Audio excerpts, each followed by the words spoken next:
예전에 그 출애굽기의 10가지 재앙 사건을 접할 때마다 저는 무의식적으로 무지막지한 하나님을 연상했던 것 같습니다. 그 이유는 이집트 바로의 권력 밑에서 혹독한 삶을 견뎌야만 하는 이스라엘 사람들도 불쌍했지만 그와 똑같이 강팍한 바로의 권력 아래에서 10가지 재앙 사건을 겪게 되는 이집트 백성들 역시 그에 못지않게 매우 불쌍하다는 생각이 들었기 때문입니다.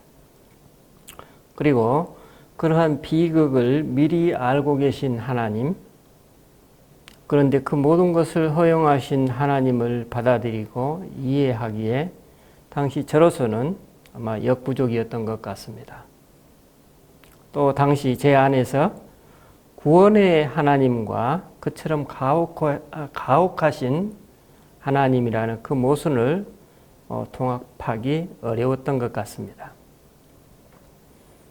아마도 그래서 저는 무의식적으로 이스라엘이 하나님의 백성이라는 그들의 선민사상을 받아들이지 못하고 늘 밖으로 밀어냈었던 기억이 있었습니다.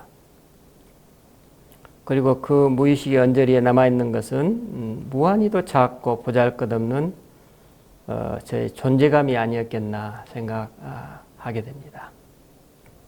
그런데 최근 저는 이 10가지 재앙사건을 포함한 전후 내용을 읽어나가면서 예전과는 완전히 다른 하나님, 그리고 완전히 다른 마음과 이해를 가지고 그 내용을 읽고 있는 제 자신을 발견했습니다. 이번에는 특별히 이 사건을 통해 우리를 구원코자 하시는 하나님의 사랑이 깊이 전달되었고, 또 동시에 그 하나님을 대하는 바로의 모습 속에서 과거와 현재 제 자신을 생생하게 보고 느끼게 되었던 게 아닌가 생각합니다. 그리고 이 모든 사건과 과정을 통해서 드러나는 하나님의 궁극적 목적이 과연 무엇인지 그것이 너무나 실제적이고 구체적으로 다가왔습니다. 그건 바로 하나님 당신께 예배드리는 백성들을 그토록 원하시는 하나님의 열망이었습니다. 그리고 예배를 원하시는 하나님의 사랑이 가슴 깊이 다가왔습니다. 그것은 아브라함을 부르신 이유와 똑같이 우리를 둘러싼 모든 우상들로부터 우리를 자유롭게 하시기 원하시는 그 하나님의 갈망으로 느껴졌습니다. 출애굽기의 메시지는 하나님의 우리를 향한 그 꿈이 깊고 강렬할수록 그 하나님을 대하는 바로의 고집은 더욱 굳어지고 완고해집니다. 그것은 그만큼 우상에 집착하는 우리 안의 바로가 얼마나 뿌리 깊게 자리 잡고 있는지 저를 일깨워 주었습니다. 그것은 몇천 년 전의 바로의 모습만이 아니라 오늘 제 안에 있는 그 바로의 모습으로 느껴졌습니다.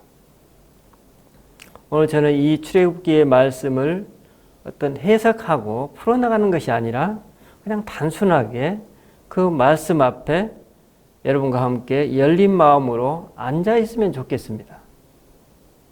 물론 저는 유혹을 느끼죠. 거기에 대해서 토를 달고 해석을 하고픈, 그러나 그렇게 하고 싶지는 않습니다.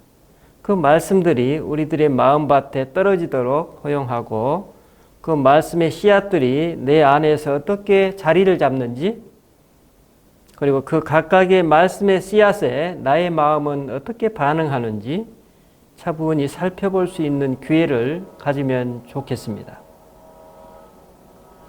오늘 본문을 포함한 출애굽기는 야곱의 가족 70여 명이 이집트에 장착한 지 무려 430년 후에 일어난 일을 전하고 있습니다. 하나님의 손길로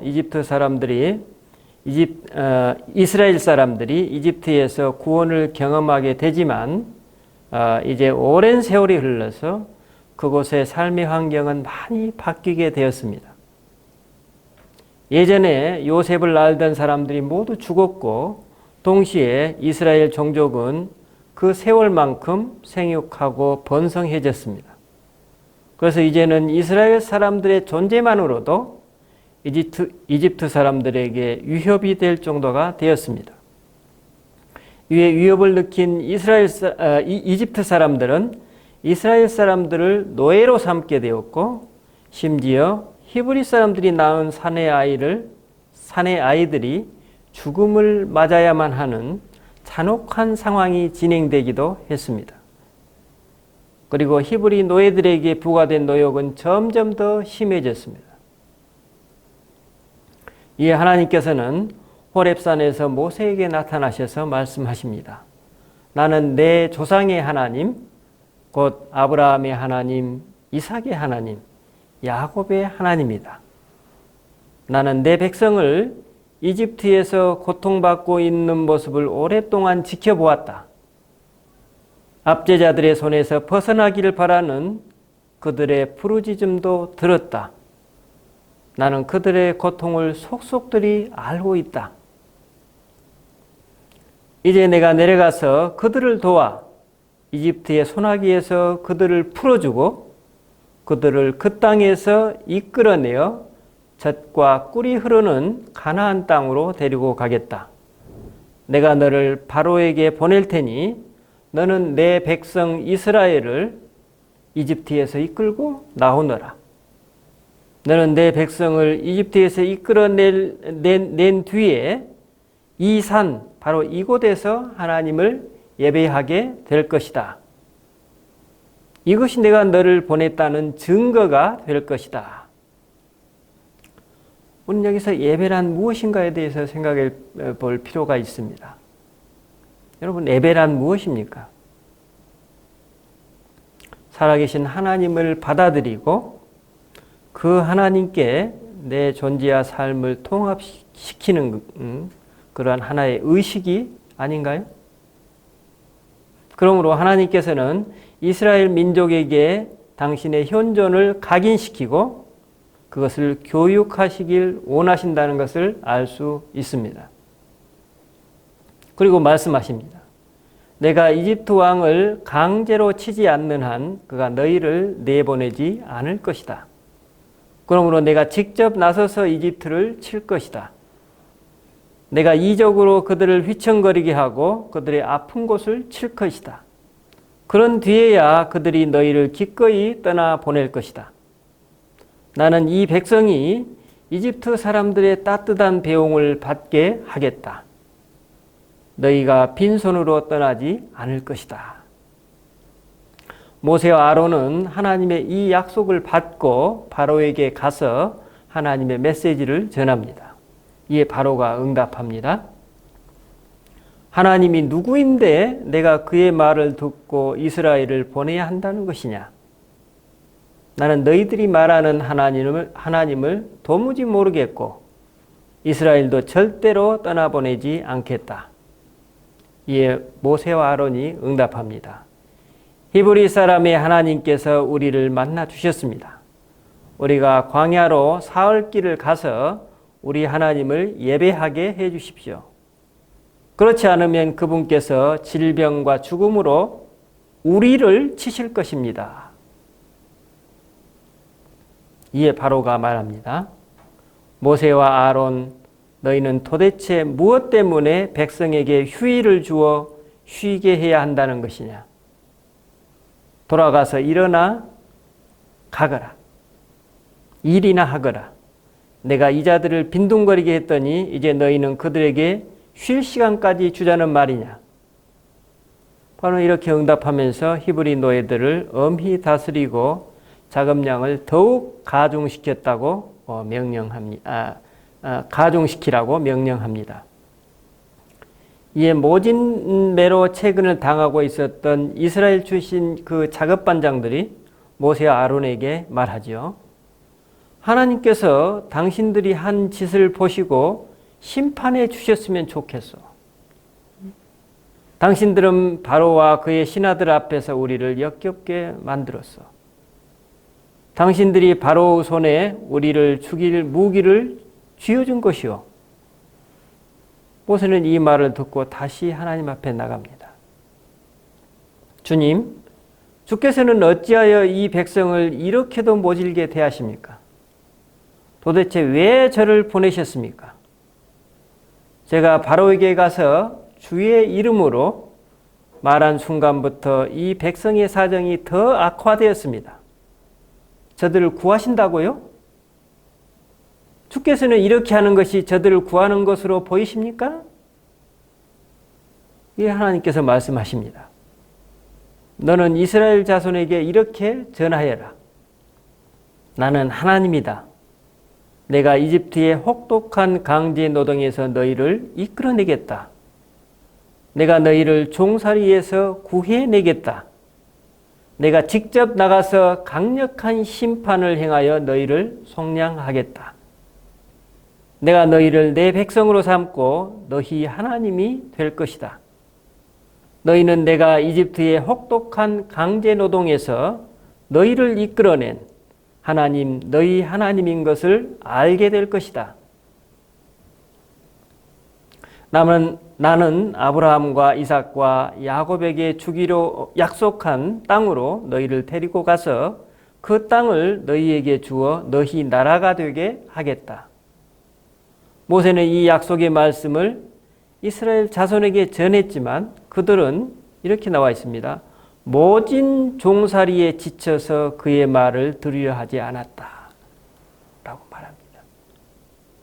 이에 모세가 보십시오. 이스라엘 자손도 제 말을 들으려고 하지 않는데 바로가 어찌 제 말을 듣겠습니까?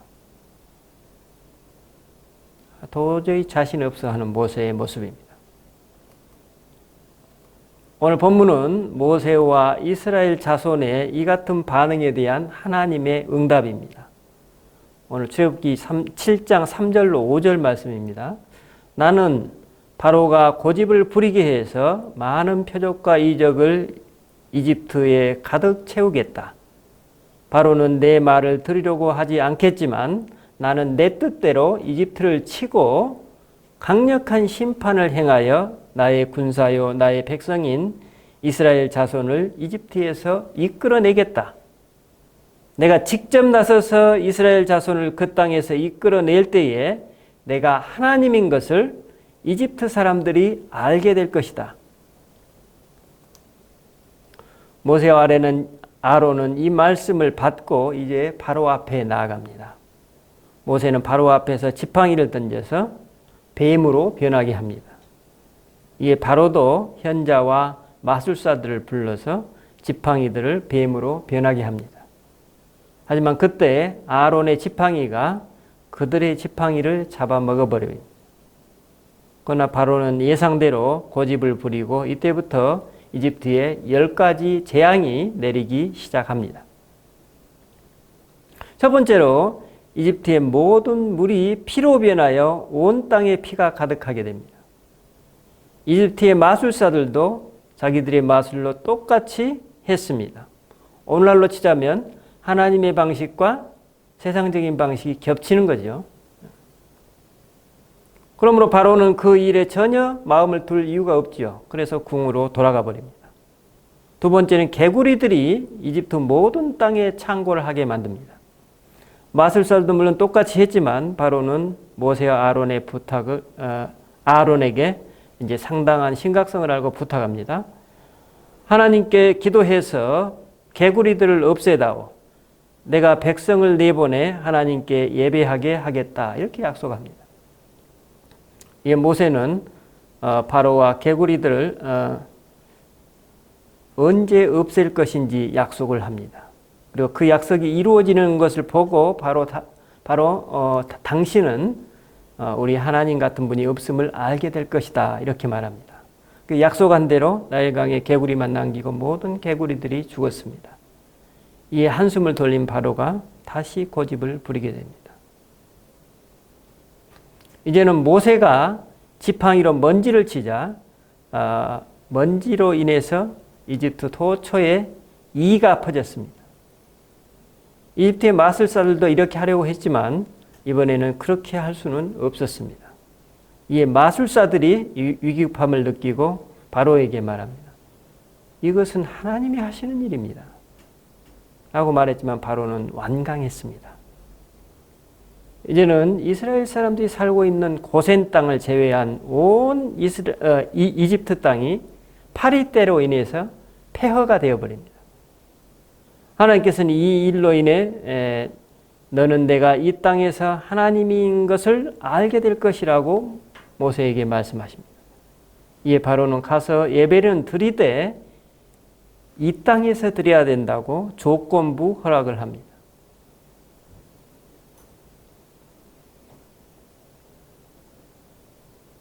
하나님을 조건부로 대하는 모습들이죠. 이 모세가 그렇게는 안 되고 사흘길을 가서 예배를 드리겠다고 합니다.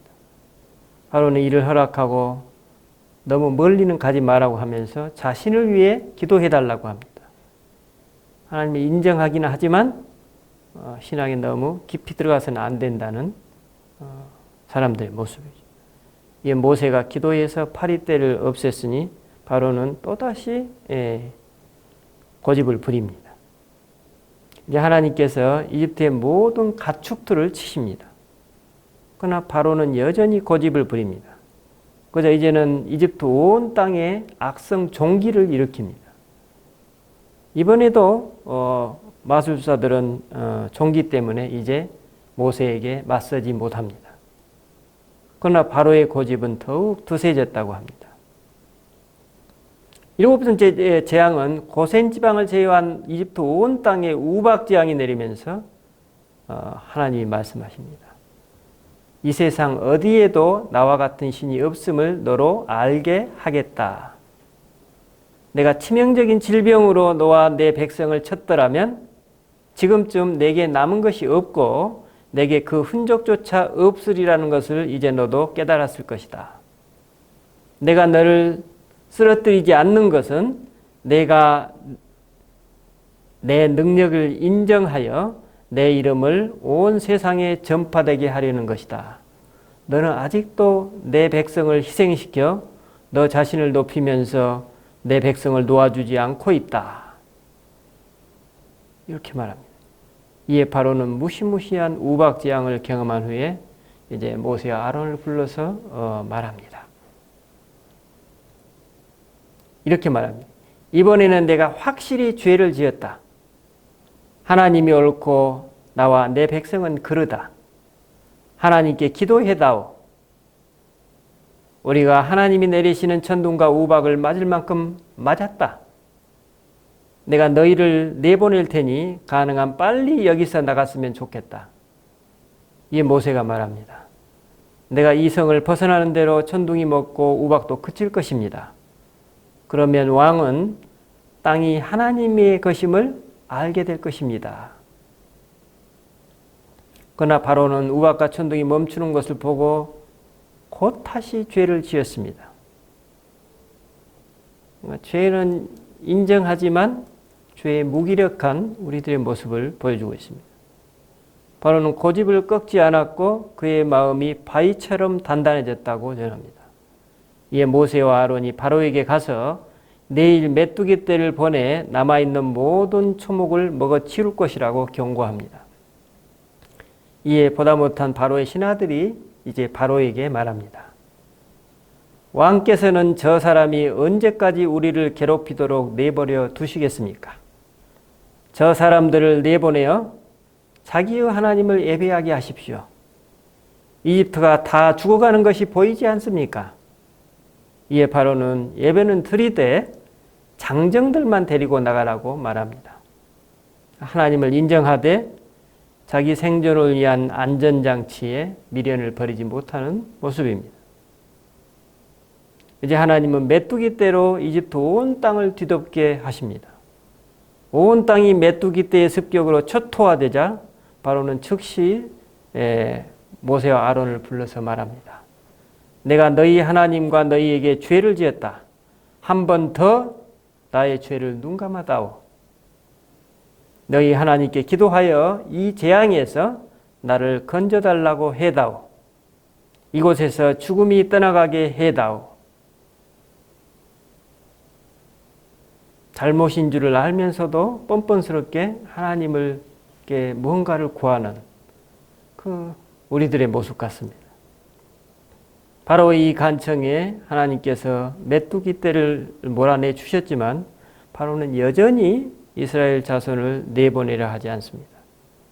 이 하나님께서는 이스라엘 자손이 사는 곳을 제외한 이집트 모든 땅에 사흘 동안 짙은 어둠을 내리셨습니다. 여러분 지금이니까 그러지 고대 시대의 어둠이라는 것은 어떻게 돼요? 그야말로 암흑이죠. 사흘 동안 꼼짝도 할 수 없게 되었던 것입니다. 이에 바로는 모세를 불러들여서 가축만 남겨놓고 너희 자녀들까지 모두 데리고 나가서 예배드리라고 말합니다. 이에 재물이 없는 예배는 생각할 수 없다고 모세가 말하자 바로는 내가 내 앞에 다시 나타났다가는 죽을 것이다 라면서 모세를 협박합니다. 그러자 하나님께서 모세에게 말씀하십니다. 내가 마지막으로 바로와 이집트를 치겠다. 그렇게 한 다음에야 그가 너희를 놓아줄 것이다. 그가 너희를 내보내는 날, 그날은 너희가 이집트를 보는 마지막 날이 될 것이다. 그가 너희를 어떻게든 빨리 떨쳐버리려 할 것이다. 이에 모세가 바로에게 말합니다. 바로의 맏아들에서부터 이집트에 있는 모든 맏아들이 죽을 것이다. 짐승의 처음 태어난 새끼도 죽을 것이다. 이집트 전역에서 통곡 소리가 터져 나올 것이다. 그러한 통곡은 전에도 없었고 앞으로도 없을 것이다. 그러나 이스라엘 자손에게는 개도 함부로 짖지 못할 것이다. 이는 하나님께서 이집트 사람과 이스라엘 자손을 분명하게 구별하고 계심을 너희로 알게 하려는 것이다.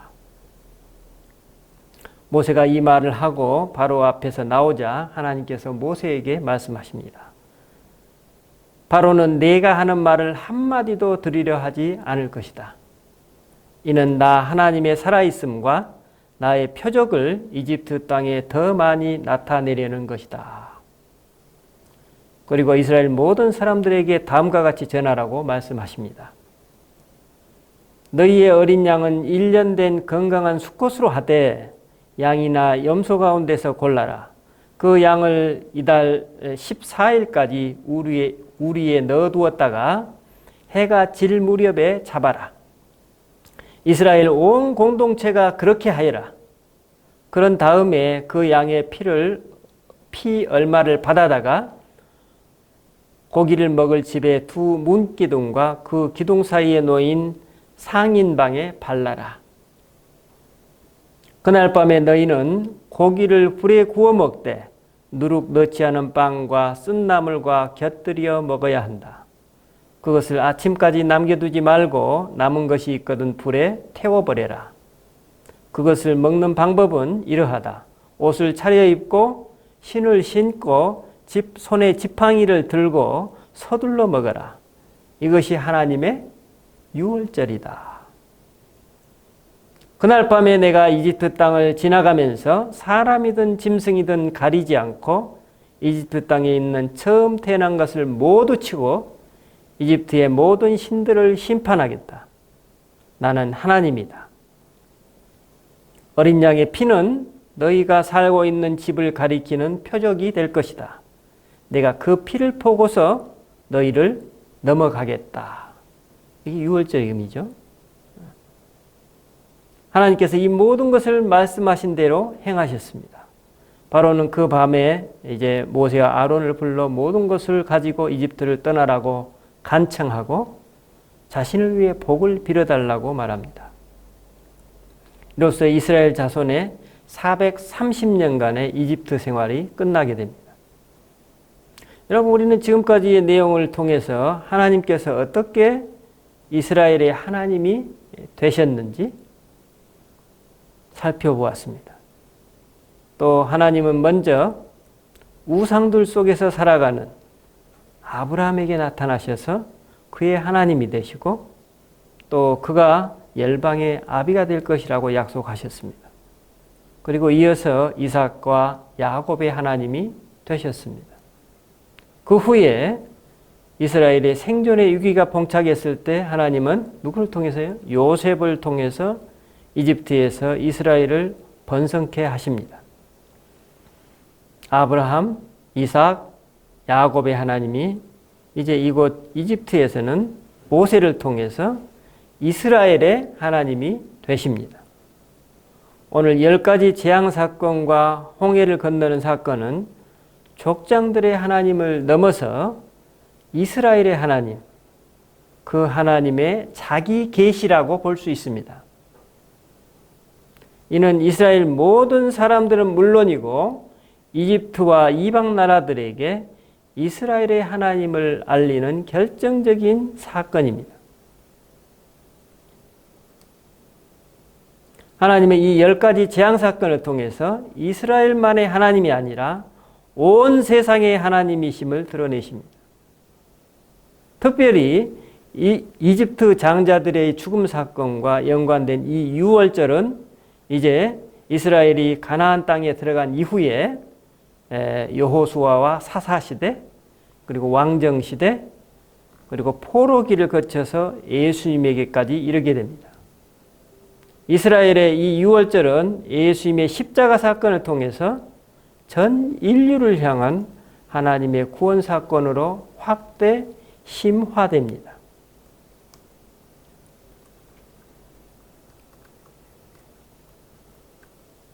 여러분, 오늘 본문의 10가지 재앙 사건에 나오는 바로는 예수님의 십자가 사건으로 인해 제3자적인 타인에서 이제 우리 모든 인간의 실존 속으로 전환 배치되었습니다. 예수 그리스도의 십자가의 빛이 온 세상을 비추고 있기에 그 바로는 이제 더 이상 상대화된 객체가 아니라 그 빛에 노출된 우리 모든 인간의 실존 속으로 들어온 곳입니다. 왜냐하면 그 바로는 우리의 생명과 삶을 노예화시키는 주체이기 때문에 그 이기적 실체야말로 바로 우리 안에 바로인 것입니다. 이런 맥락에서 오늘 말씀의 10가지 재앙은 광야라는 인생 여정을 앞두고 있는 하나님의 모든 백성들에 대한 하나님의 메시지입니다. 즉 그들이 앞으로 걷게 될 삶의 여정에서 경험하게 될 것을 우리 신앙인들이 간접 경험할 수 있는 기회를 미리 주신 것으로 볼 수 있습니다.